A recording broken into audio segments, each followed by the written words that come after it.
A very good morning to all of you students. Today we are going to learn about SQL joins. बेटा SQL joins क्या होती है? एक query जो fetch करती है डेटा फ्रॉम टू या two more than two tables जिनके रिकॉर्ड ज्वाइन होते हैं एक दूसरे के साथ किसी कंडीशन के बेस पर. ठीक है, तो जैसे उसको लिखने का तरीका क्या है कि my SQL select employ name location from employ और डिपार्टमेंट. ये टेबल के नाम हो गए. Where employ name is Anoop and employ department number is equal to department number. मतलब एम्प्लॉय टेबल में जो डिपार्टमेंट नंबर है वो डिपार्टमेंट टेबल में डिपार्टमेंट नंबर की इक्वलेंट जहाँ पर होगा तो वहाँ पर ज्वाइन ऑपरेशन परफॉर्म होगा. तो ये एक तरीके से हमारी क्या हो गई, ज्वाइन कंडीशन हो गई. ठीक है, तो काफ़ी तरह के ज्वाइन पॉसिबल हैं. एक तो होता है आपका कार्टेशियन प्रोडक्ट.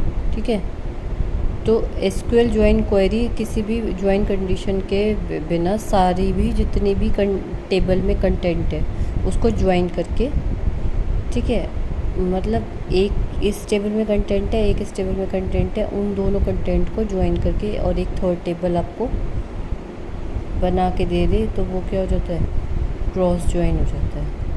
ठीक, अब हम बात कर लेते हैं इक्वी ज्वाइन की. इक्वी ज्वाइन में क्या होता है, दो से ज़्यादा टेबल को किसी इक्वालिटी ऑपरेटर के बेसिस पे, इक्वालिटी ऑपरेटर के बेसिस पे जो है ज्वाइन किया जाए. ठीक है, तो वो होता है इक्वी ज्वाइन. यानी कि एक कंडीशन सेटिस्फाई करनी है कि ये दोनों चीज़ें अगर इक्वल हैं तो वो मर्ज हो जाएगी, तो ज्वाइन हो जाएगी. ठीक है, इनर ज्वाइन में क्या होता है, जो ज्वाइन कंडीशन को सेटिस्फाई करती हैं सिर्फ वही रोज़ टेबल की ली जाती हैं. ठीक है, और नेचुरल ज्वाइन में क्या होता है, जो जहाँ इक्वी ज्वाइन की तरह ही है कि जहाँ पर ज्वाइन कंडीशन, ठीक है, वो कंपेयर करती है सभी सेम नेम कॉलम को बोथ टेबल्स में और उनका ज्वाइन परफॉर्म करा के हमें एक टेबल मिल जाती है. लेफ़्ट ज्वाइन के अंदर क्या होता है, एक पर्टिकुलर टाइप का ज्वाइन है जो सेलेक्ट करता है रोज़ लेफ़्ट और राइट टेबल से जो मैच कर रही हैं प्लस सभी रोज़ जितनी भी लेफ़्ट टेबल से. ठीक है, यानी कि पर्टिकुलर तरह का ज्वाइन है जो सिलेक्ट करता है rose from both left and right table. ठीक है, और मैच करता है जो मैच कर रही हैं लेफ़्ट और राइट दोनों टेबल में से प्लस जितनी भी रोज़ हैं लेफ़्ट टेबल की. और राइट ज्वाइन में क्या होगा, लेफ़्ट और राइट में से कॉमन जो है वो सिलेक्ट करेगा प्लस राइट वाली की सारी जो रोज़ हैं उनको ज्वाइन में शो करेगा. तो ये होता है हमारा ज्वाइन कंडीशन. हम बात कर लेते हैं इंडेक्सेस की. इंडेक्सेस पता ही है, डाटा स्ट्रक्चर मेंटेन करता है डेटाबेस, जो किस लिए मदद करता है कि रिकॉर्ड्स को फाइंड आउट करने के लिए टेबल के अंदर बहुत जल्दी से क्विकली.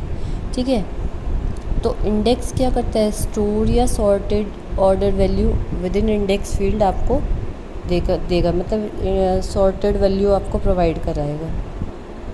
तो फिर इंडेक्सेस से हमें फ़ायदा क्या है, इंडेक्सेस वही है एक तरीके से जैसे आप कॉपी में अपना इंडेक्स मेंटेन कर रहे हो तो स्टार्टिंग में आपको ये पता चल जाएगा कि भाई इस पेज पर ये वाली चीज़ है तो हम डायरेक्टली उसको ओपन कर सकते हैं इंस्टेड ऑफ कि हमें पूरा ढूंढना पड़े.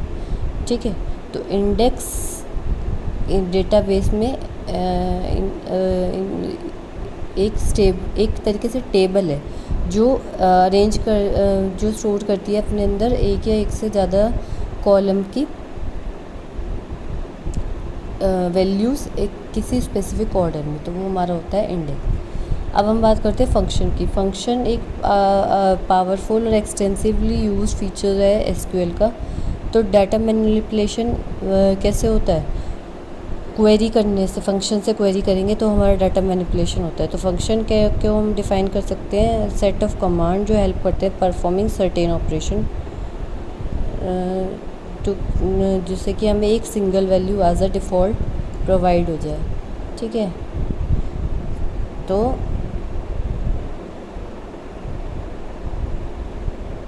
मतलब कि फंक्शन हमें क्या करता है, एक pre defined set of command को हम ऐसे डिफ़ाइन कर सकते हैं कि ये एक pre defined set of command है जो हेल्प करता है हमें परफॉर्मिंग सर्टेन ऑपरेशंस.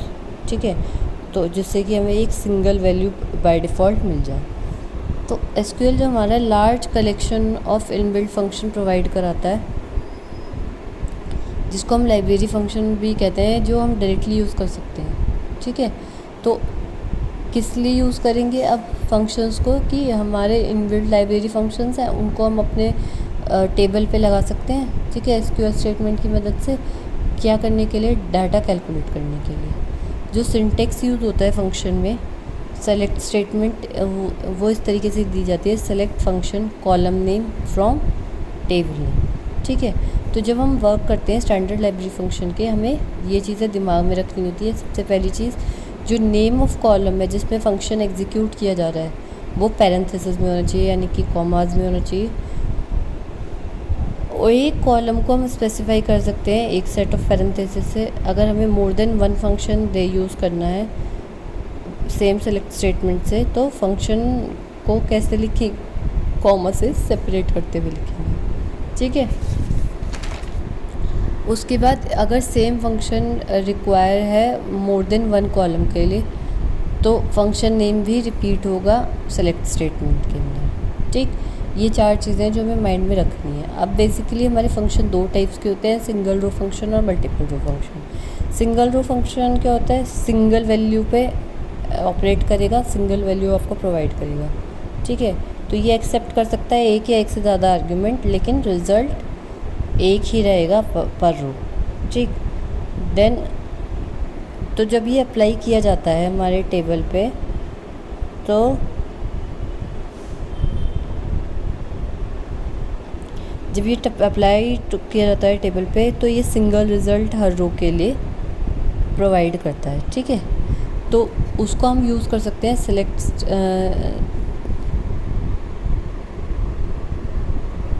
उसको हम क्या कर सकते हैं बेटे?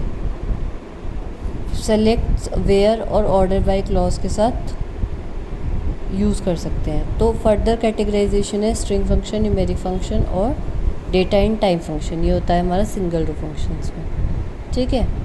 अब मल्टीपल रो फंक्शन की बात करें, इसको हम मल्टीपल रो को एग्रीगेट फंक्शन भी कह सकते हैं, क्योंकि ये हमारे समराइज़ करता है रिज़ल्ट ऑफ अ क्वेरी और रिटर्न करता है एक सिंगल वैल्यू, ठीक है। कैसे सिंगल वैल्यू?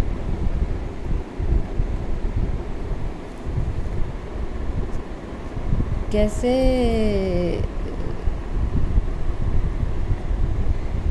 मतलब मल्टीपल रो फंक्शन क्या है? एक तरीके से एग्रीगेट फंक्शन है, क्योंकि ये समराइज़ करता है रिजल्ट ऑफ अ क्वेरी और रिटर्न करता है सिंगल वैल्यू जो मल्टीपल वैल्यू से कैलकुलेट करी हुई है। इंस्टेड ऑफ प्रोवाइडिंग सारी लिस्ट ऑफ रोज प्रोवाइड कराने की बजाय एक सिंगल वैल्यू कैलकुलेट करके देता है मल्टीपल रो फंक्शन, ठीक है।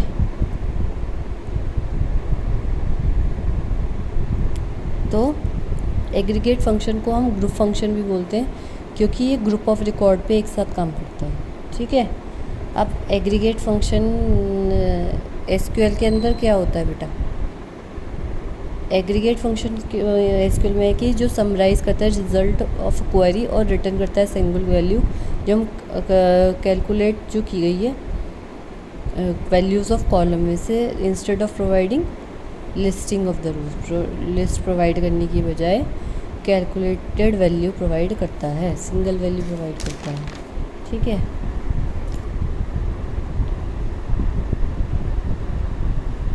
अब हम बात कर लेते हैं कि किस तरीके से हम यूज़ करते हैं।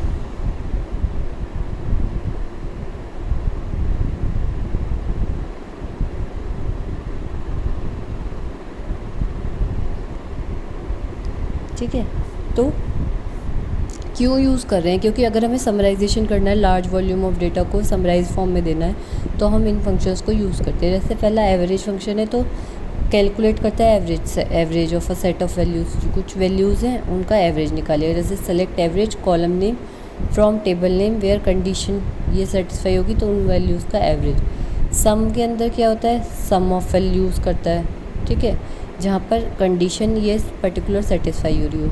मैक्सिमम क्या होता है? मैक्सिमम वैल्यू किसी सेट ऑफ वैल्यूज़ में से हमें कैलकुलेट करेगा, तो इसका सिंटेक्स क्या लगेगा? Select max from the column name from table name, जहाँ पर ये कंडीशन वाइज सेटिस्फाई हो रही हो। काउंट क्या होता है?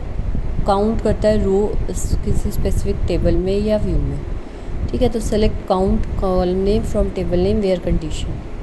मिनिमम में क्या होता है? Minimum values in set of value में से मिनिमम वैल्यू देखेगा, तो इसका सिंटेक्स क्या रहेगा? Select minimum column name from table name where condition ये होगी, ठीक है। तो ये हमारे क्या होते हैं? फंक्शंस हैं, ठीक।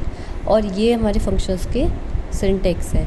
अब इन जो सिंटेक्स, अब देखो एवरेज, सम, मैक्सिमम, काउंट, ये सारे आपको पता ही है फंक्शंस हैं, ये हमने पढ़े भी हैं 11th में। कुछ इसमें से हमें चीज़ें हम अभी स्टार्टिंग में भी डिस्कस कर चुके हैं। तो इन चीज़ों की अब रिक्वायरमेंट या इन चीज़ों को अब हम यूज़ कैसे करेंगे टेबल में, ये हम नेक्स्ट क्लास में देखेंगे, ठीक है। तो तब तक अब जो कि पेज नंबर 350 पे टेबल है स्टूडेंट और फीस वाली, उसको ड्रॉ करके रखेंगे। तो जब हम नेक्स्ट क्लास में इसको पढ़ेंगे कि फ़ंक्शन कैसे काम करता है, तो उस टेबल से आपको समझने में ईजी होगा, ठीक है बेटा।